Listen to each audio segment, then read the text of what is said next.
Good evening and Allāh, dear friends. Thank you for joining us for Commemoration of Ascension of Abdu'l-Bahá. Tonight's program consists of a brief summary of life of Abdu'l-Bahá, complemented with musical and storytelling videos. It's a short program which will finish by recital of Table of Visitation for the Master at 1 a.m.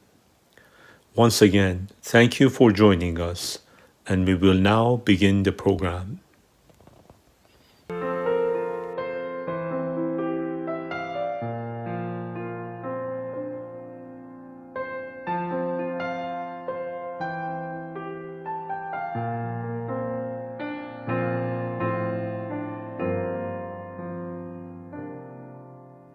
The photograph I see comes alive so easily and tells me of a life that was so pure.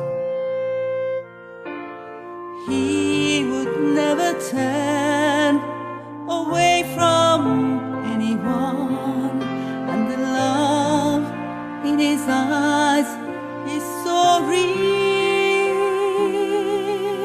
He suffered all his life to show us how to be free. He could always love his enemy. And through the worst of trials, he could always smile and lift the heart of every friend up so high.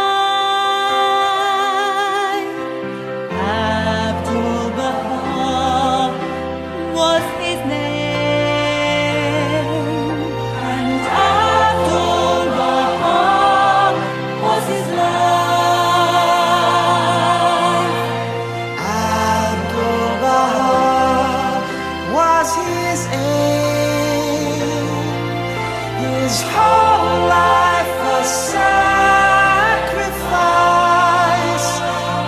Abdu'l-Bahá,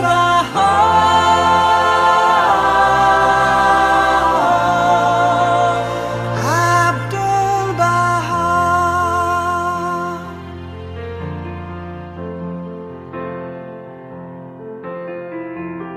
He could take the hand of a sad and lonely man and wash away his fear for a while. He could understand the secrets we defend And make you feel that living was worthwhile. Abdu'l-Bahá was his name, and Abdu'l-Bahá was his life. Abdu'l-Bahá was his aim, his whole life a sacrifice.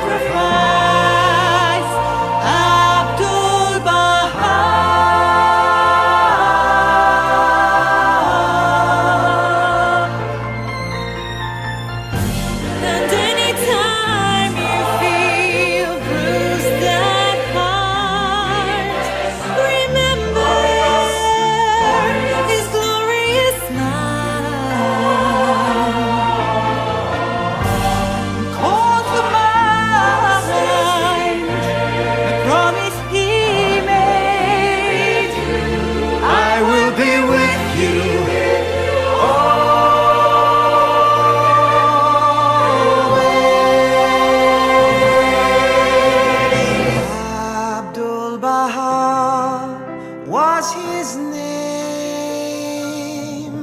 and Abdu'l-Bahá was his life. Abdu'l-Bahá was his aim, his whole life a sacrifice. Abdu'l-Bahá.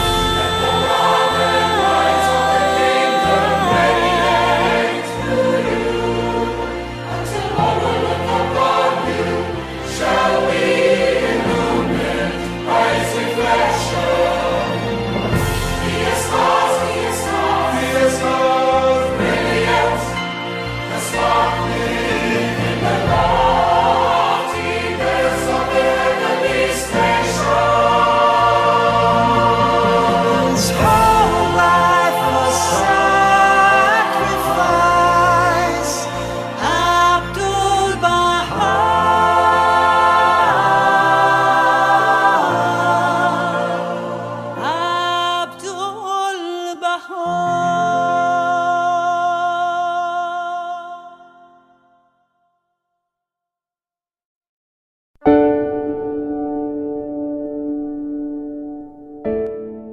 On the evening of May 22nd, 1844, a significant moment in human history occurred.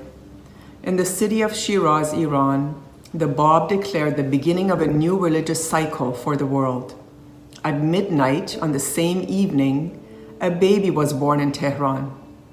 Baha'u'llah, in honor of his own father, named his newborn son Abbas. But in time, Abbas chose to call himself Abdu'l-Bahá, the servant of Baha, and through his life of service to humanity, became known as the living embodiment and exemplar of Baha'u'llah's teachings.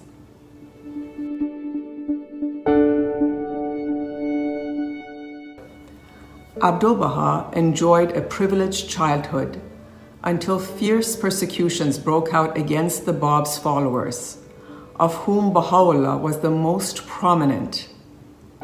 Baha'u'llah's incarceration for being a Babi marked a turning point for his family. Seeing Baha'u'llah in prison, his hair and beard unkempt, his neck swollen from the heavy steel collar, his body bent by chains, made an indelible impression on the mind of his 8-year-old son. In December 1852, Baha'u'llah was released from prison after 4 months. Almost immediately, he was banished from Iran with his family. They were never to see their native land again. On the trek to Baghdad, Abdu'l-Bahá suffered frostbite and grieved over the separation from his baby brother Mehdi, who was not well enough to make the grueling journey. Soon after their arrival in Baghdad, another painful separation followed when Baha'u'llah retreated into the mountains of Kurdistan for a period of 2 years.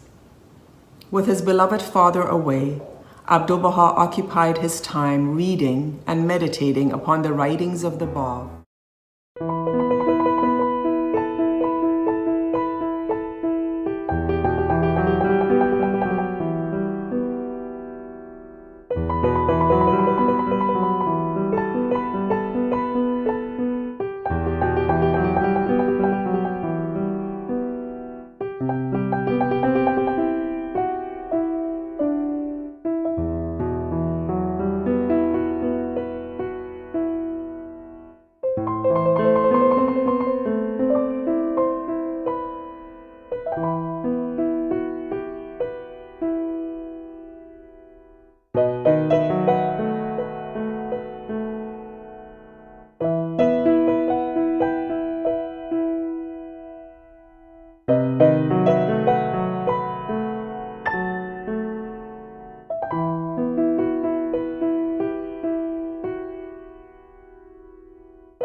ای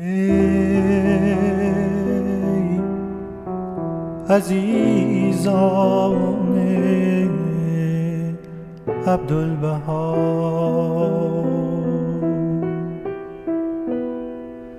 هرگاه غمی داری آزار میبینی، به شما جفا میکنند و ستم روا می‌دارند. شما بزرگوار و دلیر و مهربان باشید و این مناجات را با عبدالبها در میان نهید.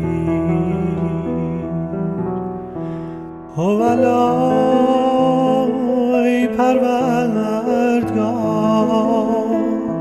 بی کسم و بی نفس،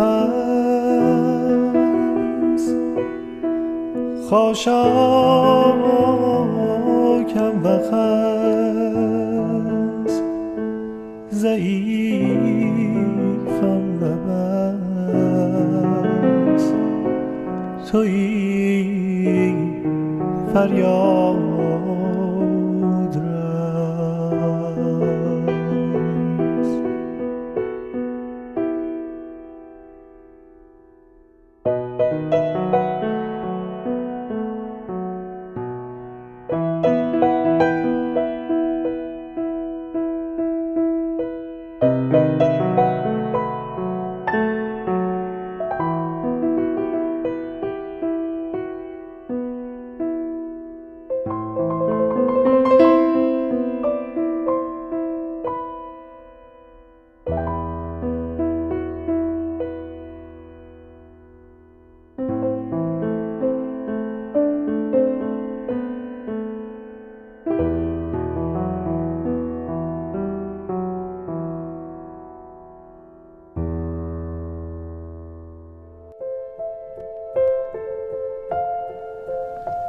When Baha'u'llah finally returned, the 12-year-old boy was overwhelmed with joy.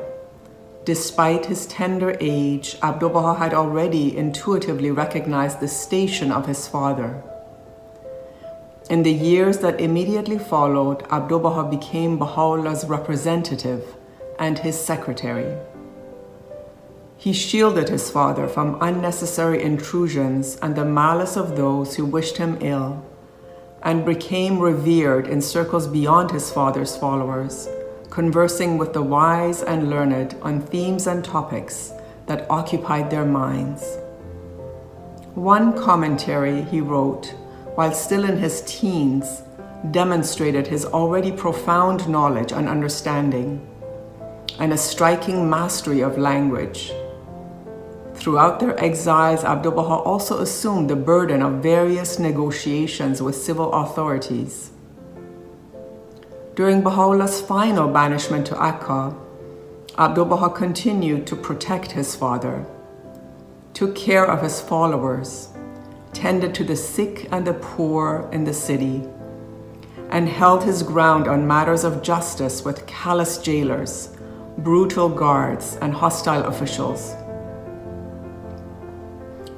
Abdu'l-Bahá's generosity of spirit, selfless service, and adherence to principle endeared him to those who came to know him, and in time won over even the most hard-hearted of enemies.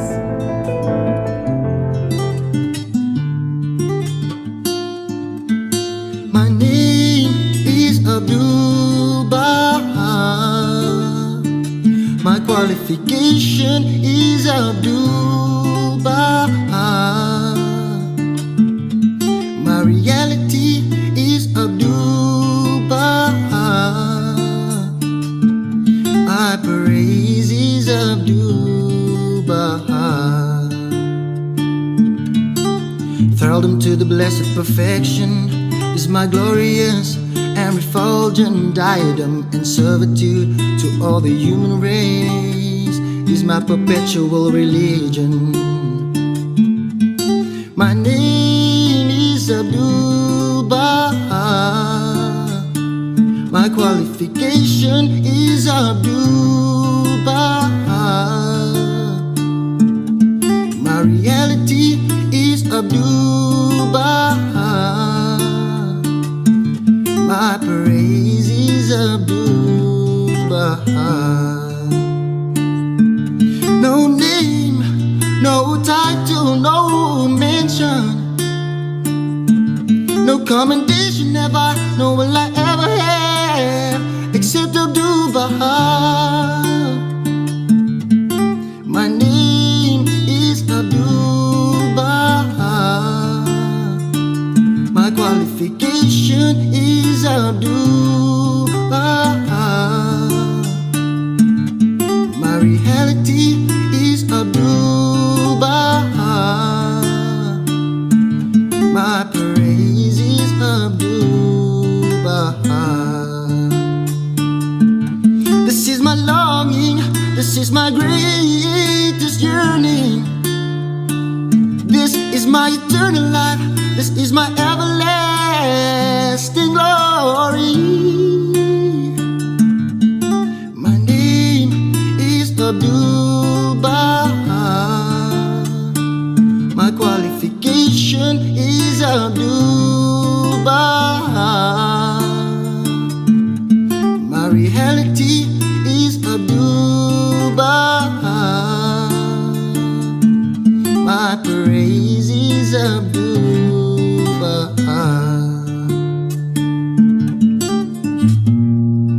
Abdu'l-Bahá.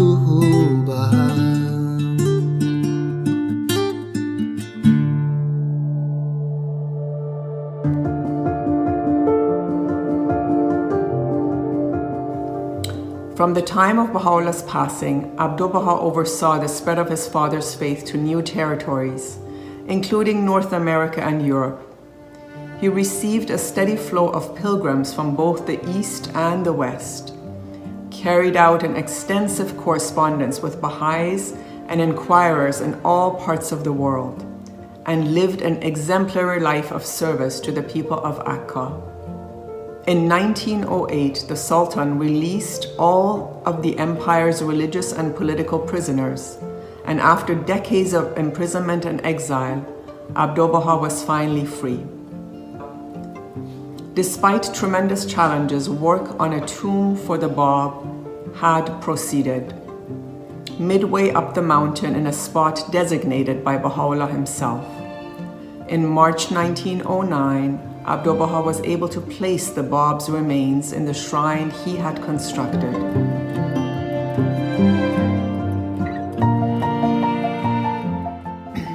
The following year, Abdu'l-Bahá departed Haifa for Egypt, where he stayed 1 year, spending his days meeting diplomats, intellectuals, religious leaders, and journalists. In the late summer of 1911, he sailed for Europe, stopping first in France before traveling to London.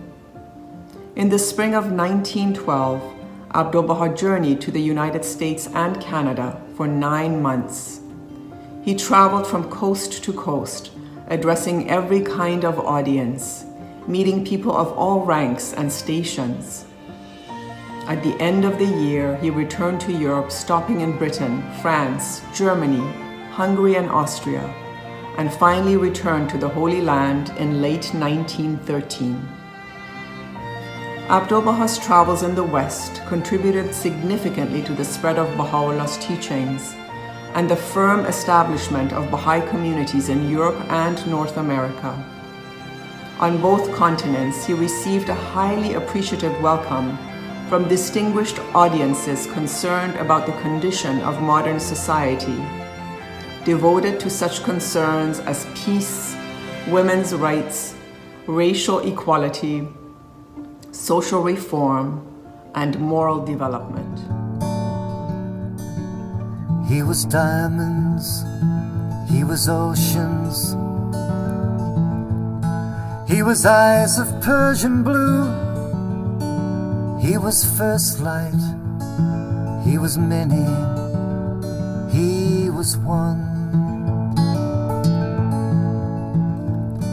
Open-hearted in the autumn, open-hearted in the spring, summer roses in his tunic each season. He was harbor, he was haven, he was heaven, he was home. He was warm smile, he was soft voice, he was tears. Strong and tender like a river, and his heart beat like a bird's. How I long to hear those wings beat close again.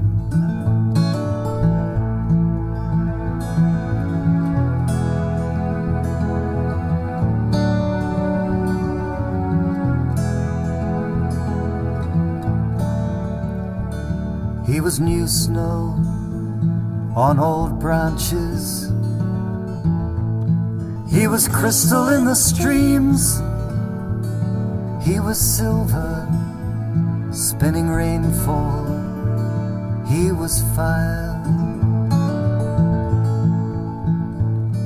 he was water from the deep well, he was rainbow on the marsh, he was safe path to the hillside, he was stars. He was shelter from the cold wind, he was warmth against the ice, he was lips that told a language of their own. His arms held out like branches, and his eyes were like a dove's. How I long to feel those wings beat close again. He was diamonds, he was oceans, he was colors in the sky, he was everything and more than I can tell. As I stumble through this world, I wonder to myself, where is there one who walked this world so well?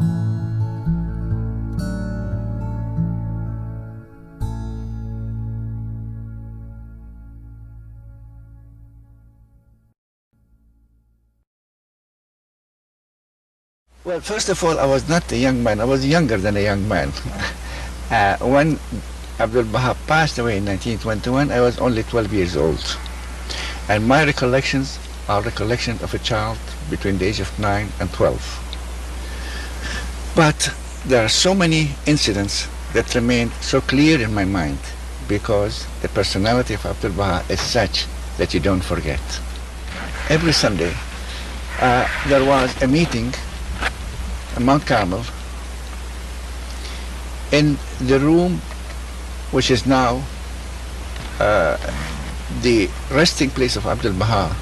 It is next to the resting place of the Bab. And the meeting took place there, and Abdu'l-Bahá attended this meeting, and he spoke to us. First of all, he used to ask few of the friends to say prayers, and then he spoke to us.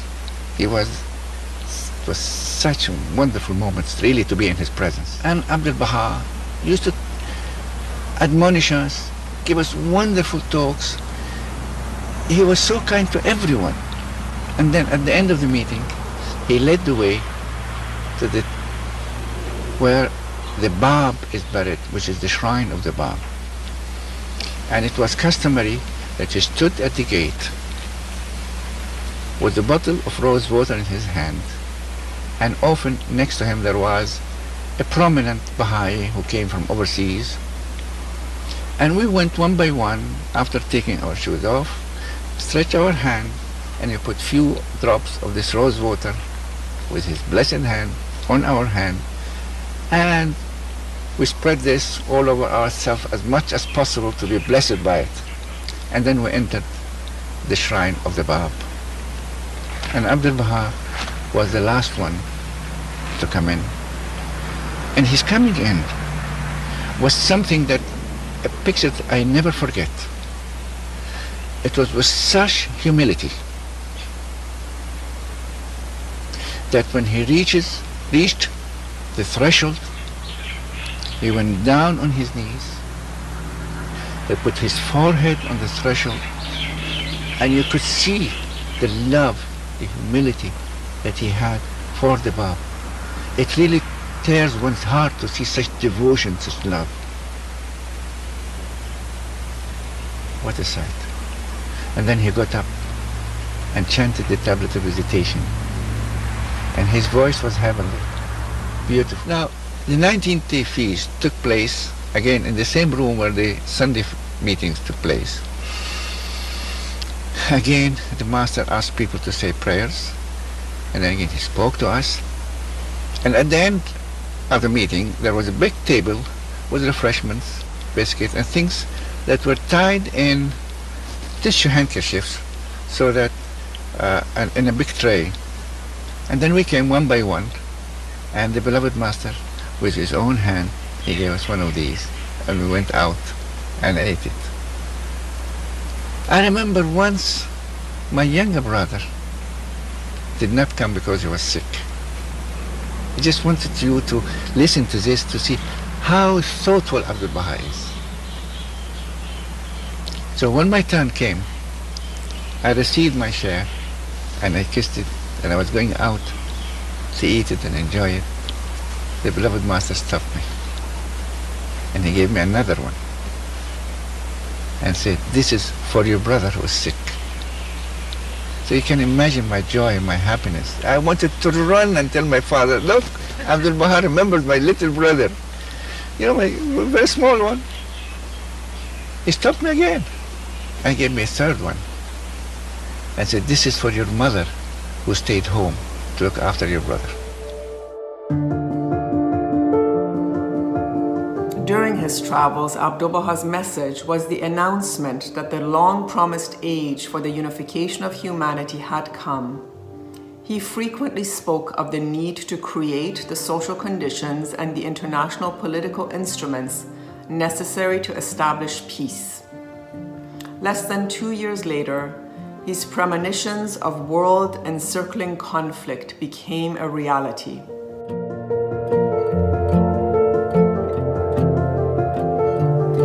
When the First World War broke out, Abdu'l-Bahā's communication with the Baha'is abroad was almost completely cut off. He spent the war years ministering to the material and spiritual needs of the people around him, personally organizing extensive agricultural operations, and averting a famine for the poor of all religions in Haifa and Akka.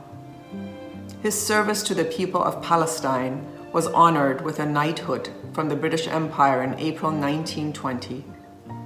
During the war years, Abdu'l-Bahá produced one of the most important works of his ministry, 14 letters known collectively as the Tablets of the Divine Plan, addressed to the Baha'is of North America and outlining the spiritual qualities and attitudes as well as the practical actions needed to spread the Baha'i teachings throughout the world. There's so many such instances. People pleading Abdu'l-Bahá for favors, for all sorts of favors. For instance, a family gets a new child. They beg him for a name, and he gives them the name. Someone is sick, they beg him to pray for his health, and he prays for their health. Once as a child, you know, children are naughty. I knew that in the kitchen of the master's house, there were some good things, you know. And I came to the house of the master and I looked around. There was no one there, and there was a big hall. So I ran across the hall to go to the kitchen. And halfway through, I heard the voice of the master calling me. I knew that I'm going to be punished. So I stood there, not moving at all, until the beloved master came near me.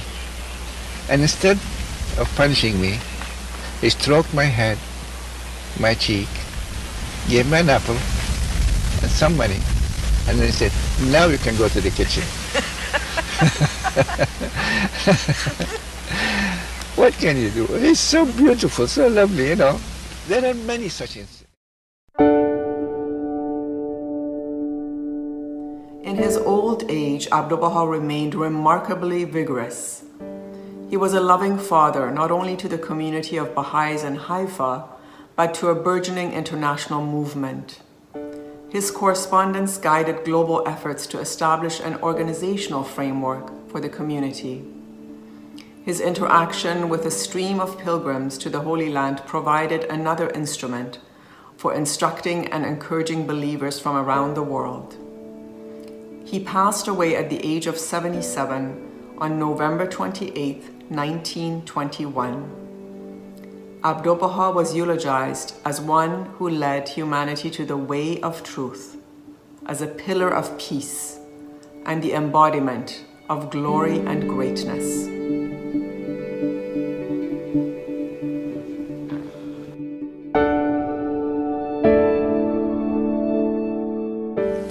I was present in Haifa during the passing of the Master, and I was present at the funeral. I cannot tell you how immense, how great was this occasion, and how people came from all over for the funeral.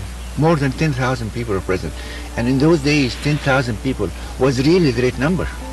From the governor of Palestine to the little person who almost was a beggar, they came to the funeral. As a child, I was one of the last ones to move, of course. And I could hear people around me, non-Baha'is, weeping, literally weeping, tears flowing from their eyes. One family said, what's going to happen to my husband? Who's going to pay for the doctor's bill and bring the medicine for him? Our father is gone. Yes, I could hear people crying, wailing and weeping because of the loss of the person who used to look after them, help them, see to their needs, pour love on them, guide them. To some, he sent the children to schools.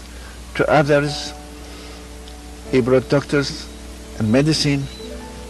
To others, he gave advice. To others, he gave jobs. All these were there, and they were weeping, really, what's going to happen to us? At that moment, I, for one, realized when Abdu'l-Bahá goes out alone for a walk in the town, what he was doing.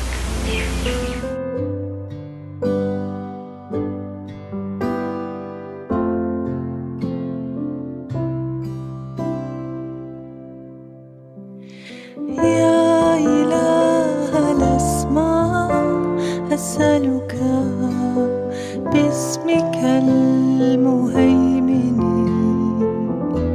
على الأشياء وبنفحات وحيك وفوحات إلهامك وبإشراقات أنوار فجر عطائك بأن تغفر للذي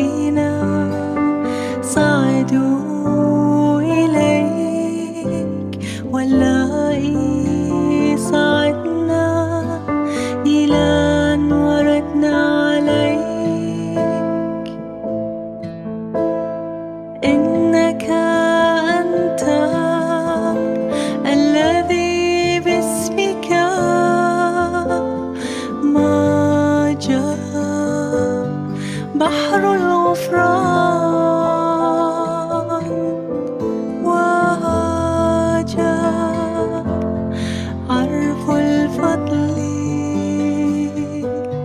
بين الإمكان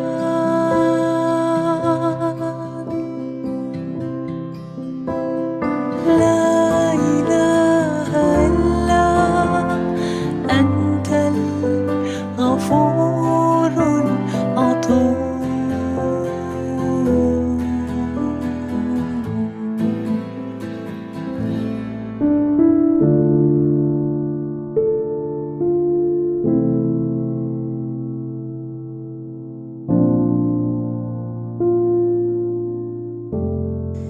He's the all-glorious. O God, my God, lowly and tearful, I raise my suppliant hands to Thee and cover my face in the dust of that threshold of Thine, exalted above the knowledge of the learned and the praise of all that glorify Thee. Graciously look upon Thy servant, humble and lowly at Thy door, with the glances of the eye of Thy mercy, and immerse him in the ocean of Thine eternal grace. Lord, he is a poor and lowly servant of Thine, enthralled and imploring Thee, captive in Thy hand, praying fervently to Thee, trusting in Thee, in tears before Thy face, calling to Thee and beseeching Thee, saying, O Lord my God, give me Thy grace to serve Thy loved ones. Strengthen me in my servitude to Thee. Illumine my brow with the light of adoration in Thy court of holiness and of prayer to Thy kingdom of grandeur. Help me to be selfless at the heavenly entrance of Thy gate, and aid me to be detached from all things within Thy holy precincts. Lord, give me to drink from the chalice of selflessness. With its robe clothe me, and its ocean immerse me. Make me as dust in the pathway of Thy loved ones, and grant that I may offer up my soul for the earth ennobled by the footsteps of Thy chosen ones in Thy path, O Lord of glory in the highest. With this prayer doth Thy servant call Thee, at dawn time and in the night season. Fulfill his heart's desire, O Lord. Illumine his heart, gladden his bosom, kindle his light, that he may serve Thy cause and Thy servants. Thou art the bestower, the pitiful, the most bountiful, the gracious, the merciful, the compassionate.